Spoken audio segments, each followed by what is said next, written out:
சர்வேஸ்வரனான பகவானால உண்டாக்கப்பட்டதான வேதம் இருக்கே, வேத பாகத்தில் இருக்கக்கூடிய உபனிஷத் பகவான வர்ணிக்கிறது. என்ன வர்ணிக்கிறதுன்னா, அனோரணியான் மகதோமணியான், எல்லாருக்குள்ளாரையும் அவன்தான் இருக்கான்னு சொல்லி ஸ்தோத்திரம் பண்ண வேதங்கள், உபனிஷத் பாகங்கள் பகவான வர்ணிக்கணும்னு ஒரு தேடிண்டு போறது.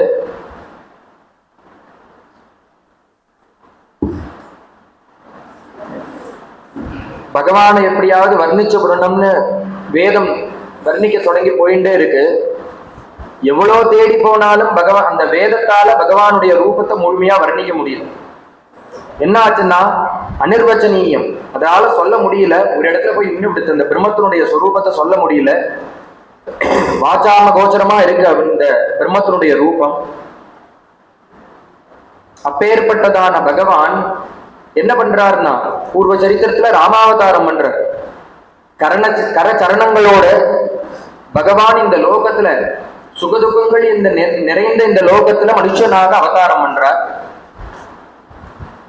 60,000 வருஷம் புத்திரபாக்கியத்துக்காக காத்துட்டு இருக்கார் தசரதன். அவருக்கு சுவாமி குழந்தையாக பிறக்கிறார்.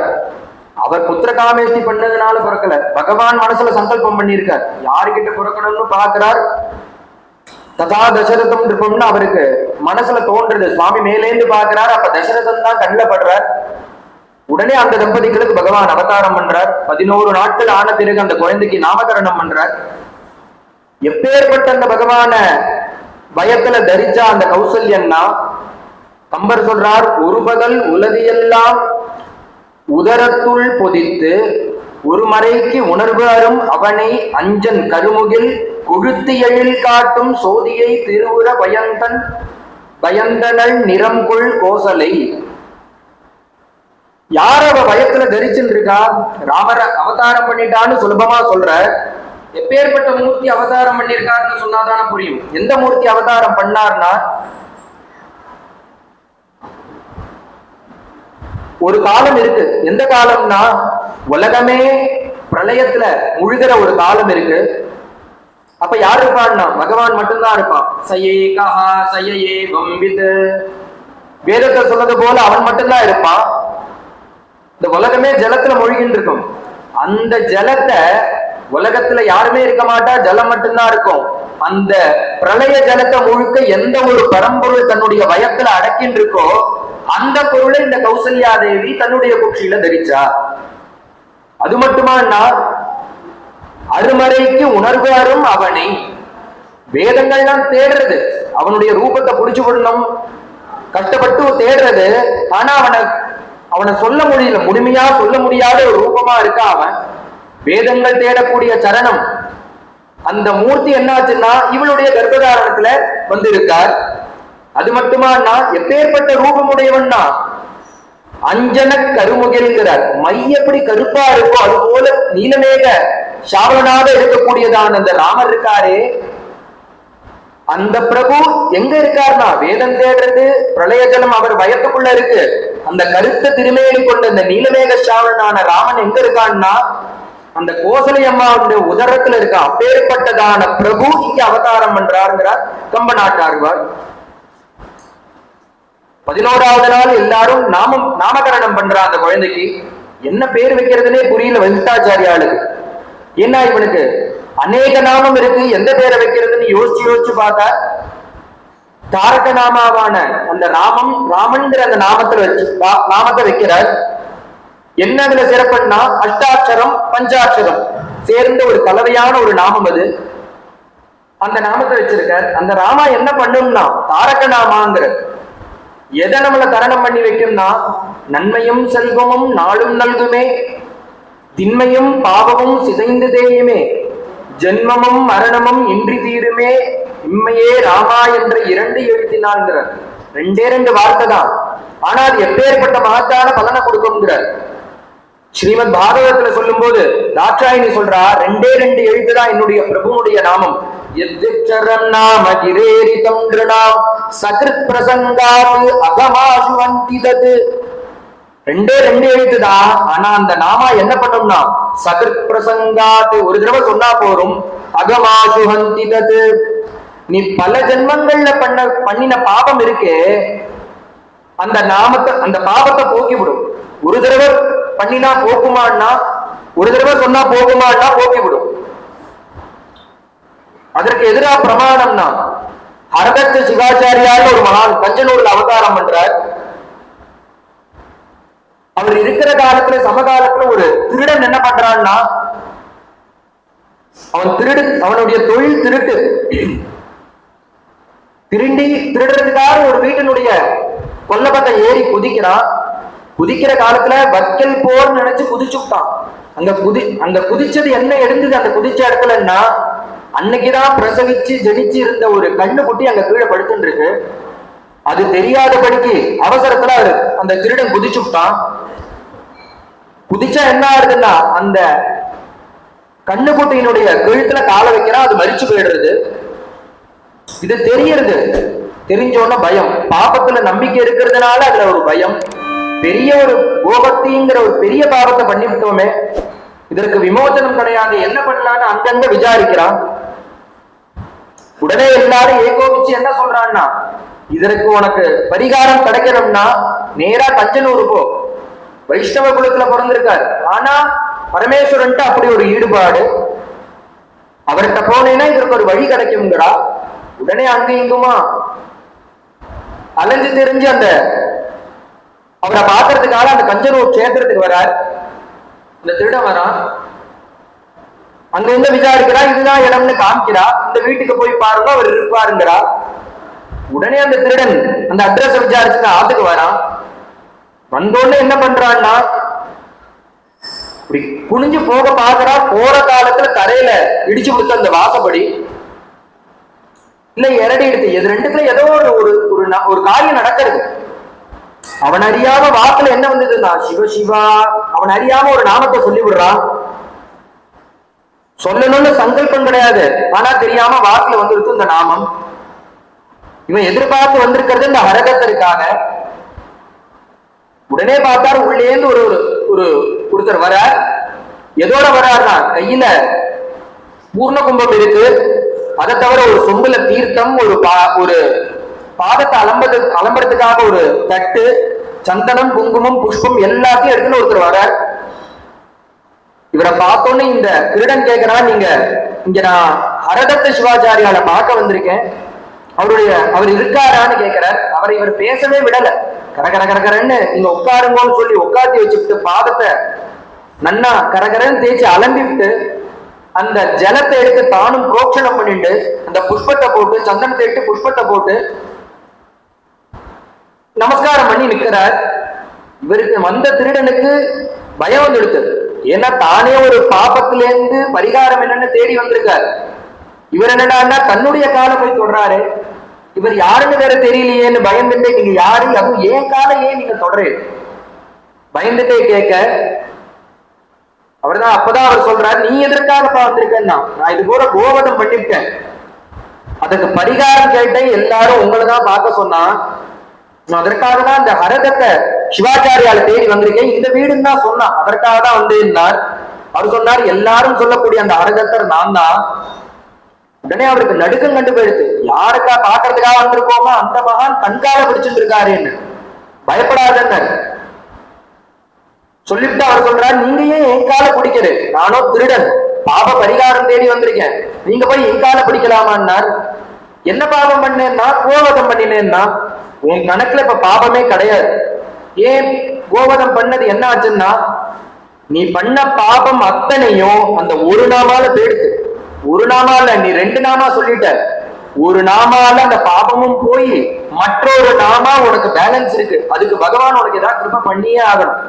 ஒரு சிவநாமா போக்கக்கூடிய பாபத்தை ஒரு மனுஷனால, ஒரு மனுஷ ஜென்மால பண்ணவே முடியாது.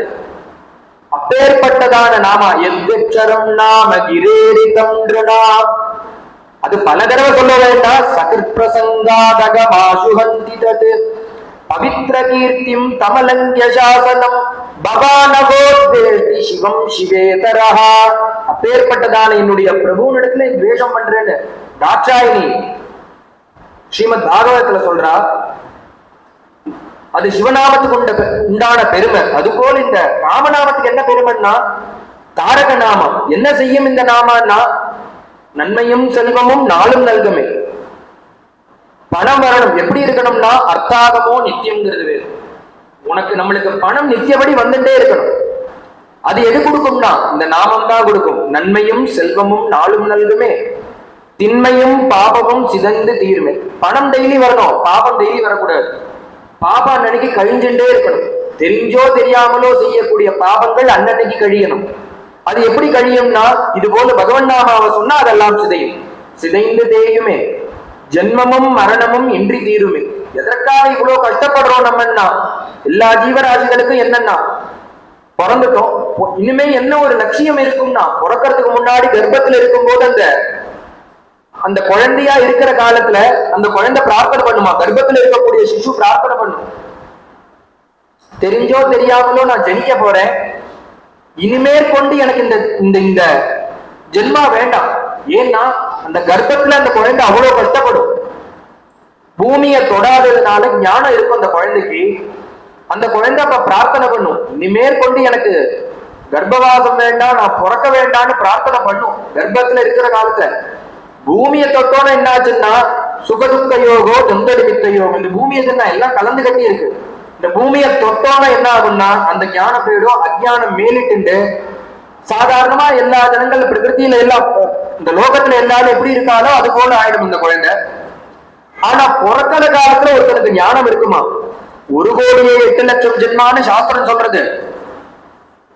இதுல பிறந்திருக்கோம் நம்ம, பிறக்கும் போது எல்லாருக்கும் இனி பிறப்பு வேண்டாங்கிற எண்ணம் இருக்கும், கடைசியிலயும் இருக்கும். ஆனா அந்த நடுப்புற இருக்கிற காலத்துலதான் சுகதுக்கத்தை அனுபவிச்சுட்டு இருக்கோம். அதை மறந்து அந்த ஜென்மா வராம இருக்கிறோம்னா என்ன ஒரே வழி அப்படின்னா, ஜென்மமும் மரணமும் இன்றி தீருமே.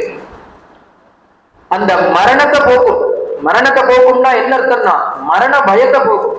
எப்படி மரண பயத்தை போக்கும்னா, அனாயாசேன மரணம்னு சொல்றோமோ, அது வரணும்னா என்ன பண்ணணும்னா நாமாவை பிடிச்சுக்கணும்.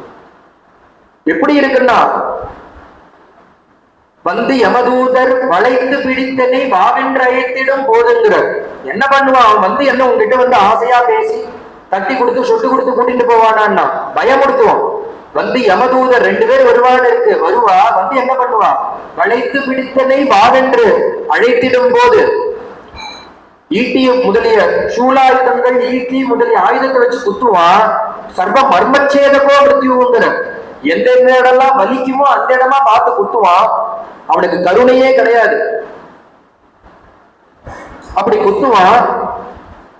விக்கீனாவும் குளறிய போது என்ன ஆகும் உனக்குன்னா, ஏதோ நீ சொல்லணும்னு நினைப்ப, பக்கத்துல பையன் நிற்பான், அந்த பையனை பார்த்து ஏதோ ஒன்று சொல்லணும்னு நினைப்ப, ஆனா சொல்லவும் முடியாது. ஆனா சொல்லணுங்கிற எண்ணம் இருக்கும், அந்த எண்ணத்தை வெளியில சொல்ல முடியாதனால கண்ணுல ஜலம் வந்துட்டே இருக்கும்.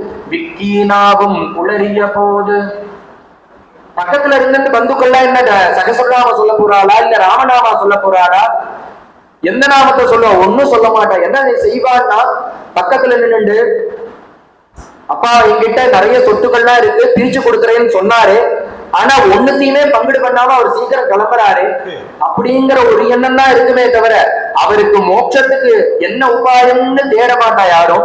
அவளுக்கு என்ன கிடைக்குங்கிறதுன்னு தான் எதிர்பார்ப்பா. அந்த மரண பயம் இருக்கு. விக்கீனாவும் குளறிய போது மனம் எண்ணிடுமோ தெரியாது. அந்த காலத்துல அகஸ்தியாச்சாரியால் சொல்றாரு, அந்த சமயத்துல மனசு என்னமான்னு தெரியாது. அதனால என்னன்னா, அப்போதைக்கு இப்போதே சொல்லி வைப்பேனேங்கிறார். அதனால நான் இப்பயே சொல்ல ஆரம்பிக்கிறேன். ஏன்னா அந்த காலத்துல நம்மளால சொல்ல முடியாத ஒரு கட்ட மாதிரி கிடைப்பாராம். உடம்புல எந்த ஒரு பிராணன் இருக்குமே தவிர எந்த ஒரு அவஸ்தையும் தெரியாது, ஜடம் போல இருப்போம். அந்த சமயத்துல நம்ம அபியாசம் இருந்து அதுவா பண்ணியாதான் உண்டு. இது போலன்னா துக்காராம் சுவாமிகள் சொல்றாரு, எப்படி நீ பகவன் நாமாவை பழக்கணும் உன்னுடைய நாக்குக்கு சரீரத்துக்குன்னா, பாண்டுரங்க தியானியும் பாண்டுரங்க மணி, ஜாகிரதையும் சொப்னையும் பாண்டுரங்க. அவர் அப்படி சொல்லிட்டு இருக்காரு. முழிச்சுட்டு இருக்கும் போது, தூங்கும் போது, நடக்கும் போது, எல்லா சமயத்திலையும் பகவன் நாமா சொல்லணும். அது என்ன ஆகும்னா, ஒன்னறியாம அந்த நாக்குக்கு உரி ஏறி போயிடும். உரி ஏறி போச்சுன்னா எப்படின்னா, எப்படி அதை புரியும்படியுமா சொல்லணும்னா, தூங்குறோம், நல்ல ஆழ்ந்த தூக்கத்துல இருக்கும், இருக்கிற காலத்துல ஒரு கொசு கடிக்கிறது, ஆனா நம்மள அறியாம போய் கை அந்த இடத்த தொடர்றது, சொரிஞ்சுக்கிறோம்.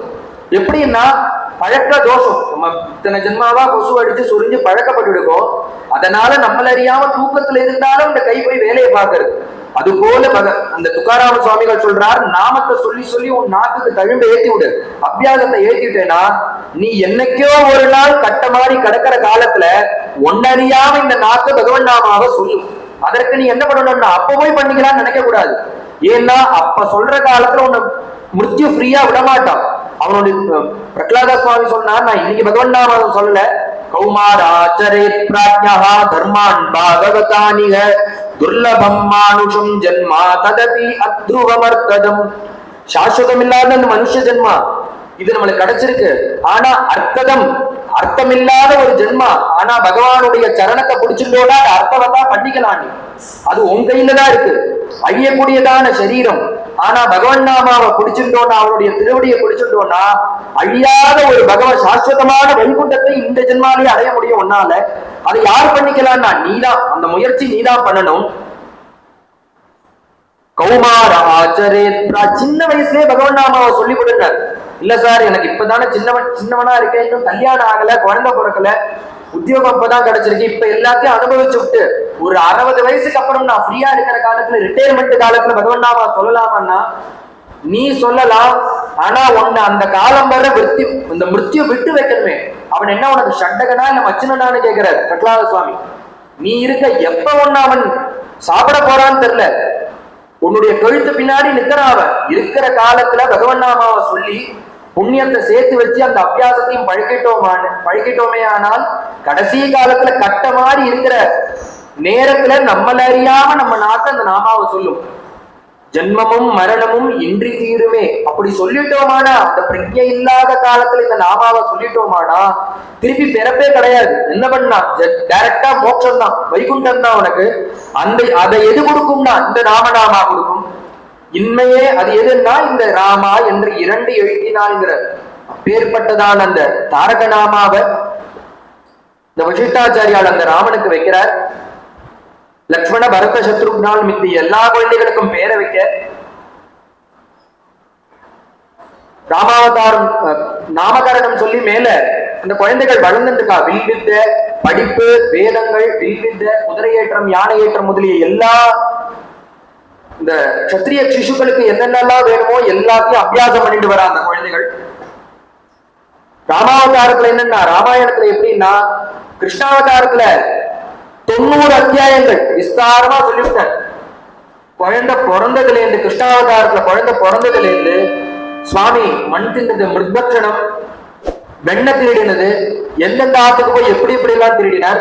தௌ வத்சபாலகோ பூதா சர்வலோகைக பாலகோ, மாடு மேய்ச்சது, மாடு மேய்ச்ச இடத்துல அந்த ராஜகோபாலனாக அங்க அனுகிரகம் பண்ணது. அங்க காட்டுல இருந்து அந்த குழந்தைகளோட பிப்ரத்வேரும் ஜடரபடையோகோ சுந்தவேத்ரேன்னு சுவாமி அப்படி உட்கார்ந்து சாப்பிட்ட சரித்திரம் ஒரு சரித்திரம் கூட விடல.